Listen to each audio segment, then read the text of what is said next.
É, informação não quer demais, né? Então se liga aí. Nunca pensei em ser perfeito, mas vou correr pelo direito.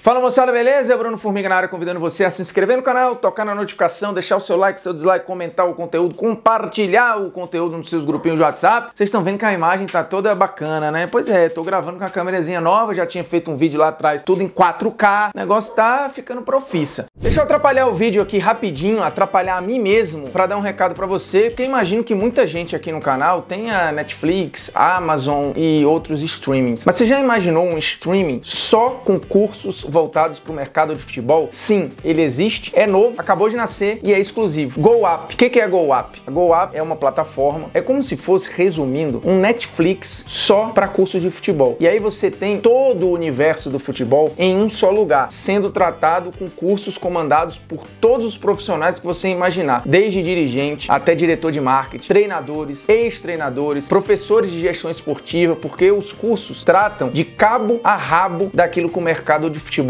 exige, desde a gestão de carreira de um atleta profissional até a logística para estabelecer o melhor tipo de treinamento para um time de futebol profissional ou nas categorias de base. E aí você passa também por marketing esportivo, gestão esportiva, para aprender a gerenciar um clube ou como funciona a vida de um dirigente. Então, se você sonha em trabalhar com o futebol, e eu sei que muita gente aqui quis ou ainda quer ser jogador de futebol, mas a gente sabe que é difícil, a GoUp pode ser uma porta de entrada para você bater na porta dos clubes, para você entrar nesse mercado plenamente qualificado e com muitos cursos que não tem por aí e que às vezes você não encontra nem nas universidades. Portanto, tem plano mensal, tem plano semestral, tem plano anual, mas durante 7 dias é 0,800, você não paga nada. E aí depois, se você quiser assinar a GoUp, você usa a hashtag Formiga e tem 15% de desconto, então vai sair mais barato. Já é barato, fica barato e meio. Então corre lá, o link tá na descrição do vídeo, você clica, cai direto na página dos caras, experimenta, se cadastra, curte, quiser assinar, hashtag Formiga. É nóis, tamo junto.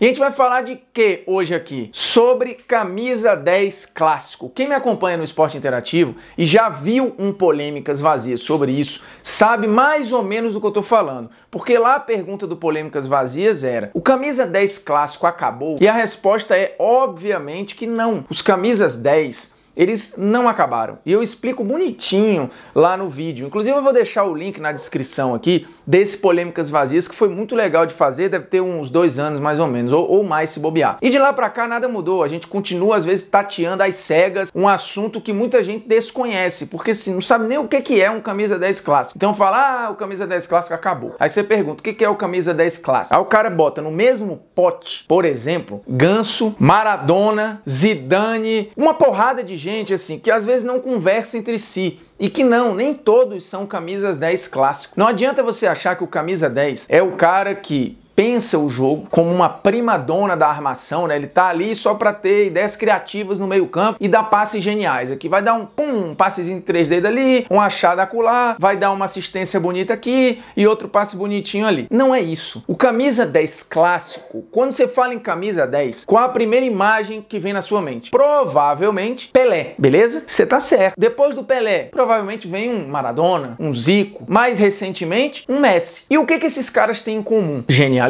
um poder absurdo de dominar o jogo, mas muita sede de gol. São caras que pisam na área e que invariavelmente foram ou são artilheiros dos seus times. Portanto, o camisa 10 originalmente cumpre uma função: ponta de lança. Todos esses caras que eu citei, eles tinham isso em comum. Eles jogavam por trás do camisa 9. Se a gente olhar num campinho, por exemplo, o Santos do Pelé, ele atuava numa faixa ali, perto da meia-lua, naquela região. Ele tinha aquela região para atuar. E, obviamente, total liberdade de cair na área, de ser um segundo atacante e tal, e de descer um pouco mais para armar o jogo. Originalmente, isso é o camisa 10 clássico. Então, de fato, você está certo quando você pensa que o Maradona era um 10 clássico, que o Pelé é um 10 clássico, que o Zico é um 10 clássico. Você tem razão. E aí você diz, esse cara acabou? Não. Você continua tendo hoje ponta de lança, você continua tendo jogadores que atuam nessa região e que pisam muito na área e que metem muitos gols, mas que também são muito bons na hora de achar o passe para o companheiro. Por exemplo, Messi e Neymar. Sim, o Neymar no PSG cumpre essa função de camisa 10 clássico. Talvez seu mundo caia agora com essa informação, mas é isso que ele faz. No PSG do Thomas Tuchel, o Neymar é um 10 clássico. O Messi, há muito tempo, é um 10 clássico. Quando ele fazia o papel de falso 9, que ele ficava flutuando ali perto da área, mas saindo o tempo inteiro para bagunçar a marcação, ele estava fazendo um papel de 10 clássico que não tinha à frente dele um 9 clássico. Então ele fazia dois papéis, né, de 10 e de 9 em vários momentos. Então o camisa 10 clássico é esse. Só que com o tempo e no Brasil, a gente criou uma confusão no conceito, porque passou-se a falar do camisa 10 como esse cara que apenas pensava o jogo. E quer um exemplo recente? Paulo Henrique Ganso. Todo mundo falando, olha, o último camisa 10. Mas o Ganso, nesse conceito que a gente está falando, que é o conceito original do termo, ele não é um camisa 10 clássico e nem nunca foi. Porque o Ganso é, no conceito lá de trás, quando surgiu essa história de 10 clássicos, quando todos esses caras se consolidaram, esses caras tinham um outro companheiro que fazia o papel de armação da equipe, que desacelerava o jogo, que buscava o passe longo, que fazia o jogo andar no meio-campo. Esse cara era o armador. Por exemplo, na seleção de 70, o Pelé fazia rigorosamente o papel de 10 clássico. E quem era o armador da equipe? Em vários momentos, Gerson, próprio Rivelino. Então, o Gerson era um 8. E esse 8, naquele período, década de 70, década de 80, sempre foi esse armador. O Ganso, originalmente, se tivesse nascido nos anos 70 e nos anos 80, o Ganso seria um armador. Dificilmente o Ganso, por característica dele, ele não é um cara de meter 30 gols na temporada, 20 gols na temporada, ele seria um armador. Então existe essa diferença que não é tênue, ela é muito grande, do armador, que é um armador clássico, um cara que pensa o jogo e tal, e o camisa 10, que a gente projeta como esse craque do time, como dono do time. Por exemplo, o Alex era um camisa 10 clássico, porque o Alex, ele regia o time, mas ele era, normalmente, o cara que mais metia gol na equipe, ou um dos que mais metia um gol. Pisava na área, tinha um poder de fogo absurdo. Então o 10 clássico tá nessa prateleira aqui, de arma mortal. O Ganso não é uma arma mortal, e vários outros não são. Por exemplo, o Iniesta não é um 10 clássico, é um armador, sempre foi. O Modric sempre foi.